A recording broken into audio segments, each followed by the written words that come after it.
You're listening to a BGE podcast.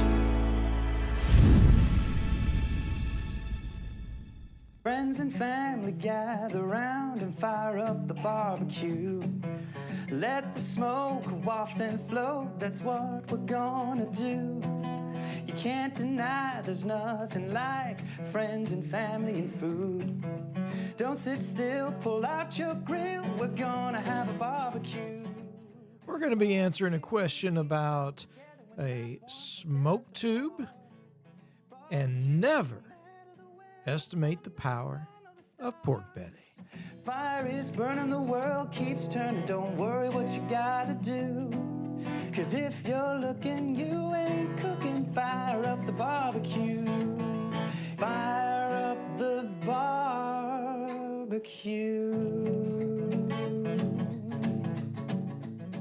Welcome back to this episode of the Blind Grilling Experience. My name is Chris Peltz. I am the most interesting griller in the world. Folks, thanks for tuning in and listening to the podcast. We really do appreciate it. We've got some feedback, we got a question that came in that we're going to be getting to in just a moment. Want to welcome all of our new listeners as well, and just really appreciate everybody who shares out the podcast and tells folks about it. Been getting some great feedback on the cooks that you guys have been doing. And if you haven't already, if you're interested, go over to the Facebook and search for Blind Grilling Experience Group and request to be a member of the Blind Grilling Experience Group, where you can share cooks and tips and tricks and techniques and all that kind of stuff. Recipes, all that is good. So we appreciate everybody who jumps on there and shares kind of what's been going on and the cooks that they're doing. So that's all well and good. We did have a question came in that we're going to get to before we talk about the pork belly. Oh man, you guys need to make sure you buckle up and get ready for the ride, man, because what we're going to be talking about when it comes to pork belly is something you guys are if you try it, you're going to go nuts over it. I guarantee it. And if you serve it at some upcoming games or parties or something that you've got going on at your place, or you take it, as a dish for others to enjoy, it will be requested all the time. Listen, I know folks that get addicted to this stuff. That's how good it is. And so we'll get to that. We will definitely get to that. But very quickly, Dave wrote in. Appreciate it so much, writing in with your question. He actually responded because I sent back a question. He said that he's using a pellet grill. He uses a Traeger pellet grill, and he's trying to get more of a smoke flavor. He really wants a heavier smoke profile. And he tried the 180 degrees for the first hour tip that we've talked about on past podcasts, and he said it did help, but he still wants some more. And so he ordered a smoke tube, but he's really not sure how it works or where he's supposed to place it. And so I responded. I even asked him a couple of questions about the Traeger, which we'll get to in a minute. But he had he said maybe even some of the listeners, maybe if they've used some of the smoke tubes that are out there. And what a smoke tube, for those who don't know, a smoke tube is this cylinder that you can put in a handful of pellets that you use in a pellet grill to add more smoke. They're generally used for cold smoking.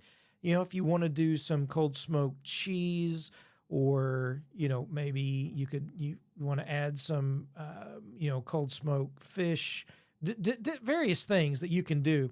Especially when it comes to cold smoking, but they're really good for adding more smoke flavor when folks are struggling with things like pellet grills as well. And there's different types. Amazon makes a maze that is open, and you lay out in this little snake fashion where it goes up and then, kind of jogs over a little bit to, let's say, the right and then back down towards you and then jogs back over to the right and jogs back away from you, jogs over to the right, just creates this little maze. And you've got a beginning point and an ending point. And you would light one end, which we'll talk a little more about that as well. And as one pellet burns and then it gets to and it lights the next pellet and then lights the next pellet and it goes. And then when you're done with your cook, if you still have pellets, you can kind of stop that process.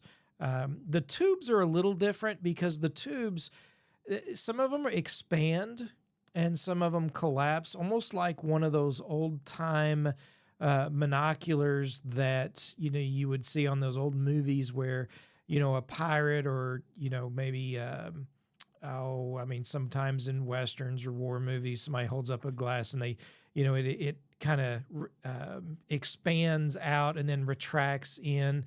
You pull it out and you look through it.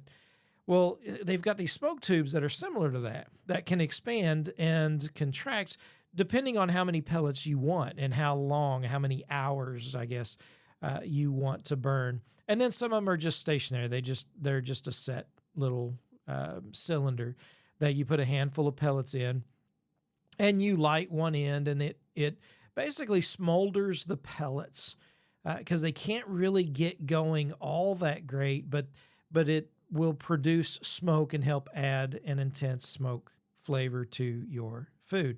And Dave was wondering about using it and if there's a good placement for it in a pellet grill.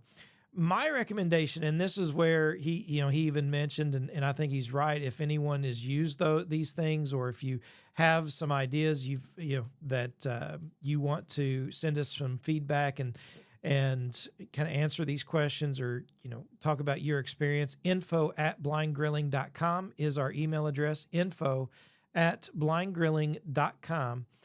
But I told him to, once you get the pellets into that tube and you light one end, set it at one end or the other, to the left or to the right, whichever would allow it to be furthest away from the exhaust stack of the smoker, and allow that smoke to kind of permeate the entire cooking chamber to add that smoke profile to your food.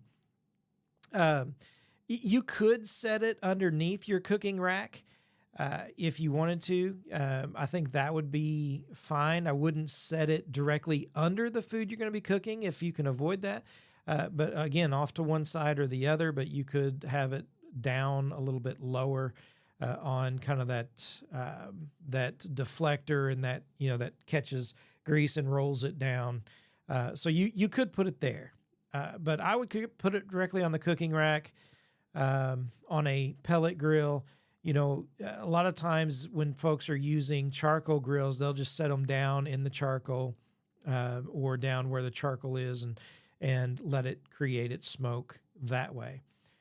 But when it comes to lighting these things, they have this little bottle of this flammable gel that you can purchase with these smoke tubes or a smoke maze. And you just put a couple of drops on that first pellet and you get it lit, and then you just let it go. It just goes and it burns until it burns out. And so the thing about the tubes that is different than the maze is when you put pellets in the tube, it's just going to burn until it's done. Whereas with the maze, you can stop it at any point. You can play with it to see how long it'll burn. Different tubes have different, lengths of time that they claim that they will emit the smoke from the pellets. And so that's something you got to look into. But also along with that, different pellets are going to, to provide different types of smoke. And usually in the smoke pellets, you're going to have, your different blends, but usually it's going to be a hickory, oak, and sometimes hickory oak maple type blend, just like with the lump charcoal. That's going to be your main blends. Then you got your fruit blends as well. But the reason, for example, with apple wood pellets, it is a blend of pellets because the smoke point and the combustion point is so high on some woods, such as apple wood, that in order to get it to burn, you have to have some other source of heat, such as the oak or the hickory or maple that's in there, and that it will get hot enough to then ignite the apple wood and produce that apple smoke. And so there has to be another type of wood in there with the apple. So that's one of the things that, as you go through this process, you investigate and you try to learn about the different woods, whether it is you're putting wood chunks in, you're looking for different wood, different types of charcoal. But the pellets is where it really comes into play. When you're playing with the fruit pellets, sometimes you got to have some other type of hardwood in there. And that's why they'll have those blends, because you can't just put in straight apple wood, because it would just be a really hot fire. You wouldn't be able to really, get it lit and have a good fire, going at a lower temp. That it needs to be because of the smoke point of that particular wood.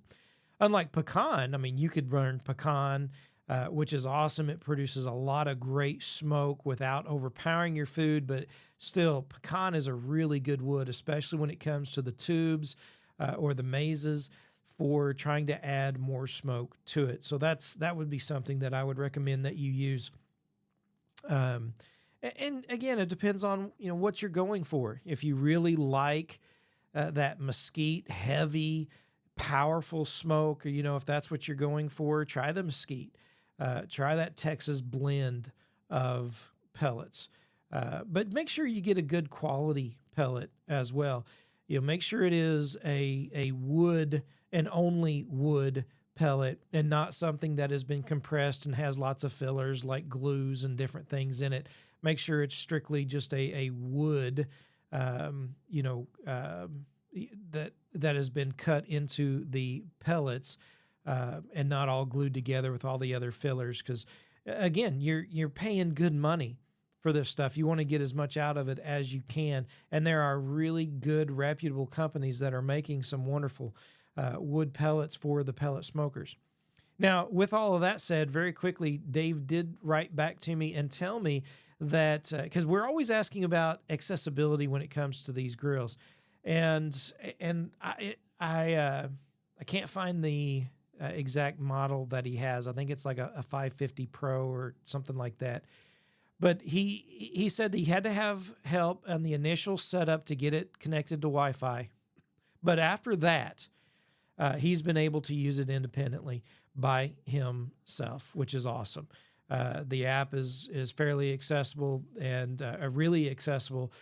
Maybe a few little quirky things, but he's worked through and figured all that out, and says that it does good. And that's usually what I hear about Traeger. Traeger is one of those brands, like most others, and like so many things that we struggle with when it comes to accessibility options, is if it's Wi-Fi enabled or something like that, we usually have to have sighted assistance to get it connected to Wi-Fi.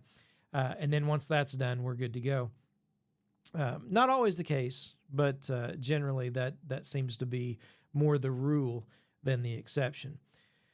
So I hope that helps not only answer Dave's question, but also if other folks have some thoughts or comments when it comes to using smoke tubes. Maybe you guys are cold smoking some cheese or doing some other things, or maybe you're getting ready to, you want to, right? And you're waiting for some cold weather to come about because you don't want to cook it, right? You get that fire going, that smoke going, and it's already, 100 degrees outside, and you're like, man, I don't want to melt all this stuff. And so, you definitely want to maybe wait a little while for it to cool off. But these smoke tubes and smoke mazes are really cool options to not only get the cold smoking done, but also to add a little bit more smoke to your food, especially on a pellet grill. Hey guys, Chris Peltz here with the Blind Grilling Experience, talking about the Kick Ash basket and can. Folks, I wouldn't have a charcoal grill without it. It does such an amazing job, not only with the charcoal management, it helps with the airflow, helps me to manage my fire, and the can underneath that basket makes cleanup so easy. Just pick it up, dump it out, put it back in, and you are ready to go. No more scraping or vacuuming or anything like that when it comes to all of those ashes. You may do it every, a vacuum or something every, 6 months or so, but not after every 3 or 4 cooks. The Kick Ash system is absolutely great and really the only great system for just about any charcoal grill. Go to kickashbasket.com. Use our affiliate link in the description as well. And be sure and tell them Blind Grilling sent you. So, folks, let's talk about some pork belly. And pork belly burnt in specifically. This is something that there's been times when you want this burst of flavor in a chunk of meat, and this is the way to get it. These pork belly burnt ends. It's been a long time since there's been a huge crave of outpouring of YouTube videos on all of this. We did a YouTube video several years ago, probably 5, maybe even 6 years ago. And so you could go to youtube.com/blindgrilling and you could find our pork belly burnt ends cook. It's an old video, so we were just getting started, but it's there. It's there. You can find it, no doubt about it. But I'm going to tell you something. After that cook, that cook got so much response, and I still hear from people. I mean, even within the past couple of weeks, I hear from people who have not only found that recipe or are still cooking, these pork belly burnt ends because they are so good. And, when I've kind of been in this zone of appetizers, of game day treats kind of thing, and this would be better than chicken wings. I think it ought to be above chicken wings on anybody's to cook list when it comes to, game day foods. I mean, yeah, I know everybody loves chicken wings and they're right up there at the top. But I'm going to tell you, this can dethrone chicken wings in a heartbeat because that's just how good these things are. And they're not difficult. They are a little time consuming. I'll give you that. But they're not difficult to make at all. And what you're going to do, and listen, this kind of goes in. Pork belly is probably that forgotten slab of meat that a lot of folks don't think of. We did an episode a while back. Vince was on with me, and we talked about making our own bacon. And that's what we started with, was a slab of pork belly, because you've got that nice thick layer of that pork fat on the top, and then you've got that nice thick layer of meat, on the bottom. And so it's just a great cut of meat.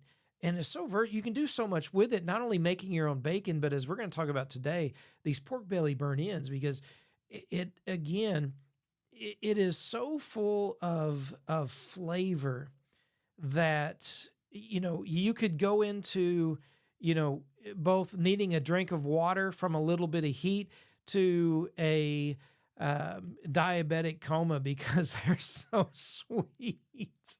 But you guys, you can adjust all of this, right? You can adjust some of the measurements and things, and really the only measurements that I'll give you is for the glaze. Other than that, it's just going to be a matter of pouring it on. And so, we, in that video that we did several years ago, we had about a 7-pound pork belly, and that's pretty average around here, anywhere from 5 to 8 pounds Some places you go to in meat markets, they'll it's called a side of pork, but it's pork belly is what you're looking for, with a nice fat cap, that you want to keep, because that's one of the beauties of this pork belly, and that's where so much of the flavor is at. But to do these pork bellies, you're going to start by taking this let's say a 7-pound pork belly, and you're going to cut it up in cubes, and the cubes are about 1.5 to 1.5 cubes. And that can take a little bit of time, and we usually do this the night before, where we will take and we will cut up the pork belly into about 1.5 cubes as best we can. And then we go ahead and we, spread a little bit of duck fat spray, and then we'll hit it with some seasoning and some sweet heat seasoning, maybe a little bit of a brisket rub, something like that, something you would think of almost kind of a beef profile, is going to be really good with these. After all, they are pork belly burnt in. So a brisket rub is great, any type of sweet heat rub, but again, nice and salty, peppery, garlicky is going to be really good. And actually just let that set overnight, and it's going to be amazing. The next day, you're going to set up your grill to an indirect cook at 275 degrees. And there's these cooking mesh that you can get that is fine for the lower heat cooks, especially if you've cut the pork belly up a little bit smaller than you should, if you're worried about it falling through the grates. But for those who are blind or visually impaired, especially, trying to find, 7 pounds, of 1 inch, 1.5 inch cubes can be a feat in and of itself. But if you have this mesh grate that you can set down on your cooking grate, and it still allows for all the smoke to come through and to cook your pork belly, it's going to be great. You'll set those pork belly cubes all over that cooking mesh or your cooking grate, and you're going to let it just smoke at 275 degrees indirect for about 3 hours. And then you're going to go out with an aluminum pan. And after 3 hours, you're going to take and you're going to put those cubes. If you have that mesh, you can sometimes you're able to pick that up, try to grab handfuls of it, use some cotton liner gloves with nitrile gloves over it, so you can just grab your hand, with your hands, grab that meat, throw it into that pan. And then if you're worried about missing some, you can pick up that mesh little grate and dump the rest of it into that pan. You're going to take and you're going to sprinkle brown sugar over the top of your cut up pork belly. You're going to pour some honey over the top, and you're going to take a stick of butter, and you're going to cut it up into pats, and you're going to lay those pats from that stick of butter on top. You're going to cover it with foil or seal it with an aluminum lid, depending on your setup. Stick it back on the smoker for another hour at 275 degrees indirect. And while that's going for that next hour, you're going to go back inside and you're going to get your glaze ready. And this is where it is at. You want to get your favorite sweet barbecue sauce. And this is where, again, the diabetic, coma can come into place, because you're going to get a saucepan to put on the stovetop. You're going to add a cup of your favorite sweet barbecue sauce. You're going to do a 1/4 cup of apple juice, a 1/4 cup of apple jelly, and then you're going to do a tablespoon of your favorite hot sauce. We use Lane's One-Legged Chicken. That's our favorite. Louisiana hot sauce is fine as well. But you're going to put that in there. You're going to heat it up and get it all mixed in together, and let that jelly break down and just get it really all good and mixed up. And once you get that done, set it aside to cool. And after the pork belly burnt ends have been out there on the grill and covered up for that hour, you're going to go back out with another pan, and you're going to pull them out, because there's going to be a lot of liquid in that pan. And I recommend taking them out of that pan and putting them into another pan, just because of all of the liquid that is in that first pan. That's a lot, and it can dilute your glaze a little bit, I feel. So I put them in another pan. And once I get them in another pan, I then take that jelly, that apple jelly glaze that we've made, and pour it all over the top of those pork belly burn ends, and put it back on the smoker uncovered for about another 15 to 20 minutes to let that glaze set. And you pull them off, let them cool just a little bit. And man, I'm going to tell you what, these things are addicting. You can't eat just one. There is absolutely no way. When someone grabs one, as they take a bite and that fat melts and that sweetness and a little bit of that heat on the back end comes in, it is going to be absolutely slap your mama perfect. I mean, just one of the best things you will ever put in your mouth. Guaranteed, you're going to love it. You're going to absolutely love it. It's one of our favorites. And when it comes to game day, I'll let you know right now, even if we only have 4 or 5 folks over, 7 pounds is it we could probably double it. And I don't know if there would be leftovers. I mean, that's a lot of meat. Right? I mean, that is a ton of meat. Granted, it cooks down a little bit, but whoo, man, I'm telling you, folks eat it up. And, you know, and that is my tip and my trick that I recommend that you give a try and you take it to, you know, your next game day event or next opportunity that you have to go out and you know, either invite folks over or take a dish, because man, it just doesn't get any better than that. You know, I mean, burnt ends are amazing, right? I mean, brisket's probably my favorite food. This is probably my favorite pork. You know, I would prefer beef over just about anything at any time. But when it comes to these pork belly burn ends, they're right there. They are right there when it comes to my love of brisket and chuck roast or steaks or anything like that. I mean, absolutely. You know, that's got to be one of my favorite. You guys got a favorite? You got a game day food that you guys love? Let us know about it. info@blindgrilling.com. We do have a few more recipes up on our website, blindgrilling.com. You can go there to the website and check out some of the recipes we've put up. There's some dips and some other game day foods. John wrote in and told us that he did the jalapeno poppers and gave us a thumbs up. He did that along with some flank steaks, I think it was. And yeah, he said he was loving it. We had him craving some jalapeno poppers. And, you know, we've got several others who have written in and told us that they've been doing some of the cooks that we've been talking about, and everything's been turning out great. I just appreciate everybody again tuning in, listening, and sharing out the program as always. Friends and family gather round and all right, folks, that's going to wrap up for today's episode of the Blind Grilling Experience. Again, the website, blindgrilling.com. Shoot us an email, info@blindgrilling.com. We're on all the socials, and check out the Facebook group, Blind Grilling Experience. Request to join. Until next time, remember, if you're looking, you ain't cooking. no matter the weather, under the sun or the stars. Fire is burning, the world keeps turning. Don't worry what you gotta do.